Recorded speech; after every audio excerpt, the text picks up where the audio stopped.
Capítulo 19. No terceiro mês da saída dos filhos de Israel da terra do Egito, no primeiro dia desse mês, vieram ao deserto do Sinai. Tendo partido de Refidim, vieram ao deserto do Sinai, no qual se acamparam. Ali, pois, se acampou Israel em frente do monte. Subiu Moisés a Deus, e do monte o Senhor o chamou e lhe disse: Assim falarás à casa de Jacó e anunciarás aos filhos de Israel: Tendes visto o que fiz aos egípcios, como vos levei sobre asas de águia e vos cheguei a mim. Agora, pois, se diligentemente ouvirdes a minha voz e guardardes a minha aliança, então sereis a minha propriedade peculiar dentre todos os povos, porque toda a terra é minha. Vós me serei reino de sacerdotes e nação santa. São estas as palavras que falarás aos filhos de Israel. Veio Moisés, chamou os anciãos do povo e expôs diante deles todas estas palavras que o Senhor lhe havia ordenado. Então o povo respondeu a uma: Tudo o que o Senhor falou, faremos. E Moisés relatou ao Senhor as palavras do povo. Disse o Senhor a Moisés: Eis que virei a ti numa nuvem escura, para que o povo ouça quando eu falar contigo e para que também creiam sempre em ti.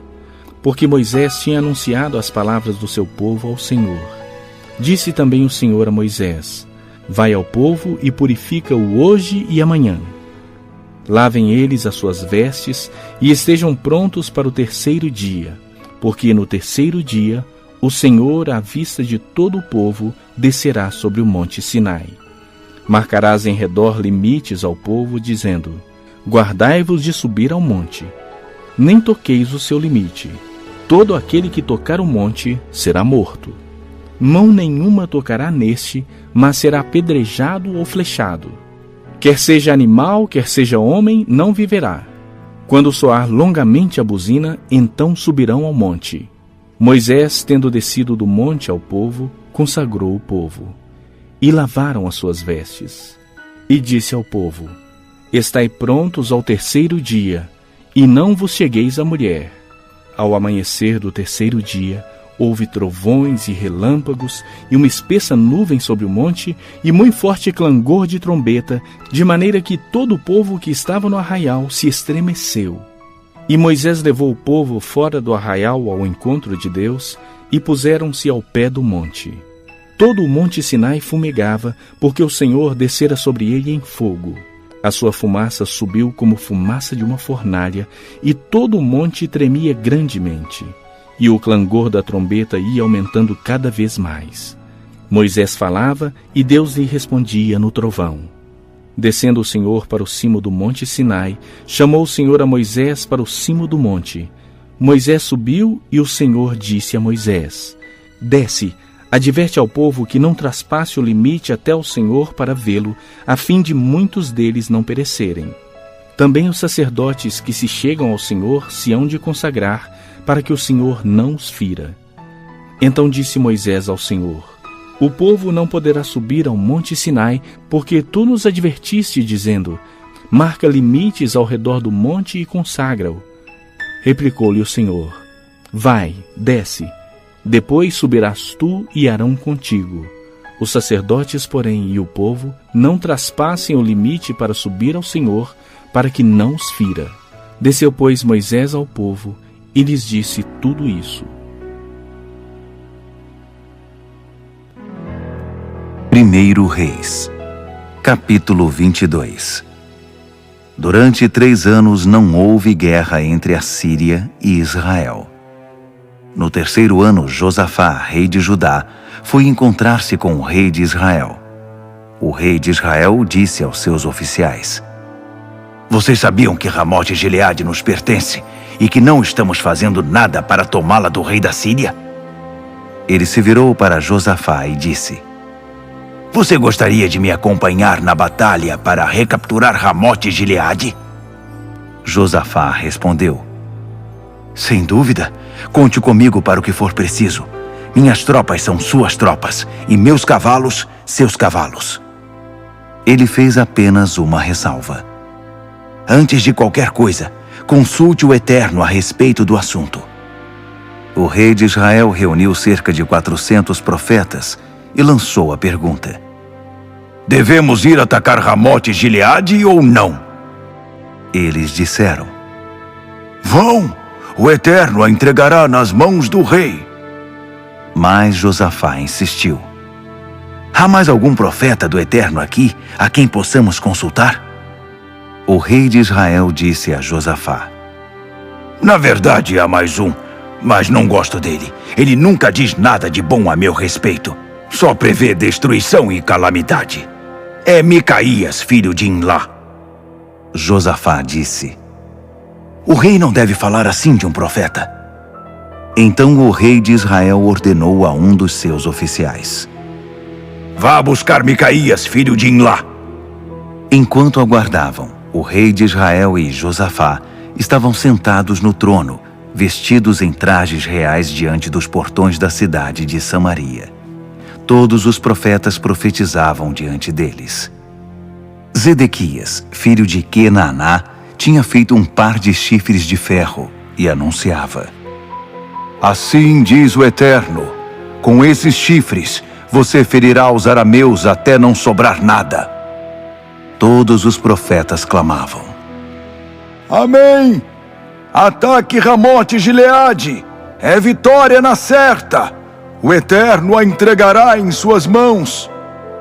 O mensageiro que foi chamar Micaías disse ao profeta: todos os profetas estão apoiando o rei.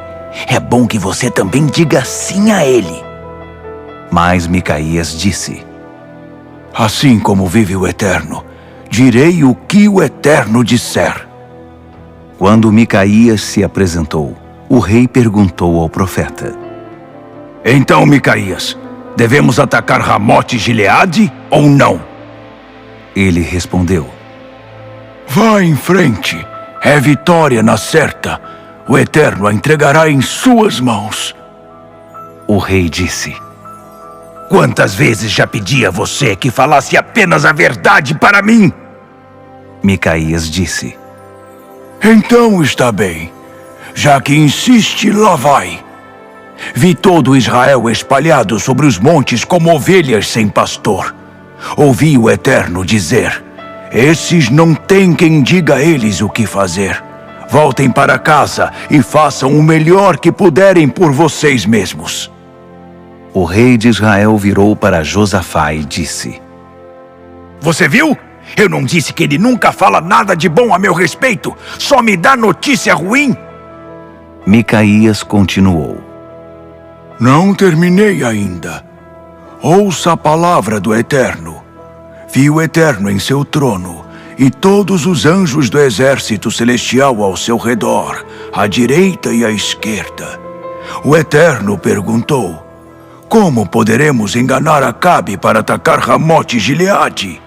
Alguns diziam uma coisa, outros diziam outra, até que um anjo deu um passo à frente, pôs-se diante do Eterno e disse: eu o enganarei. O Eterno perguntou: de que maneira você o enganará? O anjo respondeu: é fácil, farei que todos os profetas mintam. O Eterno disse: se você acha que consegue enganá-los, vá em frente e seduza-o. E foi o que aconteceu. O Eterno pôs um espírito mentiroso na boca de todos estes seus profetas. Mas foi o Eterno que decretou essa calamidade. No mesmo instante, Zedequias, filho de Quenaaná, deu um murro no nariz de Micaías e disse: desde quando o Espírito do Eterno me abandonou e se apossou de você? Micaías disse: você logo saberá. Você descobrirá quando estiver apavorado, procurando um lugar para se esconder. O rei de Israel disse: levem Micaías daqui. Entreguem-no a Amon, juiz da cidade, e a Joás, filho do rei, com este recado: o rei mandou pôr este homem na cadeia. Ele deve ser tratado com pão e água até que eu volte em paz. Micaías disse: se você voltar inteiro, é porque não sou o profeta do Eterno. Disse ainda: quando acontecer tudo isso, ó povo, Lembre-se de quem vocês ouviram isso. O rei de Israel e Josafá, rei de Judá, atacaram Ramote Gileade. O rei de Israel disse a Josafá: use seu traje real. Eu vou me disfarçar e entrar na guerra. E o rei de Israel entrou disfarçado na guerra. O rei da Síria tinha ordenado aos 32 comandantes dos carros de guerra: não se preocupem com os soldados, quer sejam fortes, quer fracos. O alvo de vocês é o rei de Israel. Quando os comandantes dos carros viram Josafá, disseram: ali está ele, o rei de Israel. E foram atrás dele. Mas Josafá gritou, e os comandantes perceberam que estavam perseguindo o homem errado. Desistiram de persegui-lo, porque não era o rei de Israel. Naquele momento, um soldado lançou uma flecha sem alvo específico contra o exército, e ela atingiu o rei de Israel nas juntas de sua armadura. O rei disse ao condutor do carro: dê meia volta! Tire-me daqui, porque estou ferido! A batalha foi intensa o dia inteiro. O rei assistia ao combate escorado no seu carro. Ele morreu naquela noite. O sangue do ferimento formou uma poça no carro. Ao pôr do sol, ouviram-se gritos entre a multidão: vamos embora! Voltem para casa! O rei morreu! O rei foi levado para Samaria e ali foi sepultado. Os soldados levaram o carro dele no tanque de Samaria, no qual as prostitutas da cidade se banhavam, e os cachorros lamberam o sangue do rei, como o Eterno tinha anunciado. O restante da vida de Acabe e tudo o que realizou, a construção do palácio de marfim, as cidades que fundou e o sistema de defesa que construiu, estão registrados nas crônicas dos reis de Israel. Ele foi sepultado no túmulo da família, e seu filho Acasias foi seu sucessor. Josafá, filho de Asa, começou a reinar em Judá no 4º ano de Acabe, rei de Israel. Josafá tinha 35 anos de idade quando começou a reinar, e reinou 25 anos em Jerusalém. Sua mãe se chamava Azuba, filha de Sili. Ele continuou nos caminhos de seu pai Asa, sem se desviar, e agradou ao Eterno. Mas não eliminou os altares das religiões pagãs que promoviam a prostituição. O povo continuou orando e oferecendo sacrifícios nesses altares idólatras. Ele mantinha um bom relacionamento com o rei de Israel.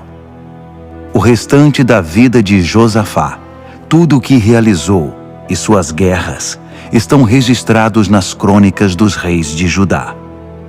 Ele também eliminou os prostitutos cultuais deixados por seu pai Asa. Durante seu reinado, Edom não tinha rei, apenas um governador. Josafá construiu navios de alto mar para trazer ouro de Ofir, mas os navios nunca chegaram lá. Naufragaram em Ezion-Geber. Na época, Acasias, filho de Acabe, propôs juntar os marinheiros de Josafá com os de Acasias, mas Josafá não concordou. Josafá morreu e foi sepultado no túmulo da família, na cidade de Davi, seu antepassado. Seu filho Jeorão o sucedeu. Acasias, filho de Acabe, começou a reinar sobre Israel em Samaria no 17º ano de Josafá, rei de Judá. Ele reinou 2 anos em Israel.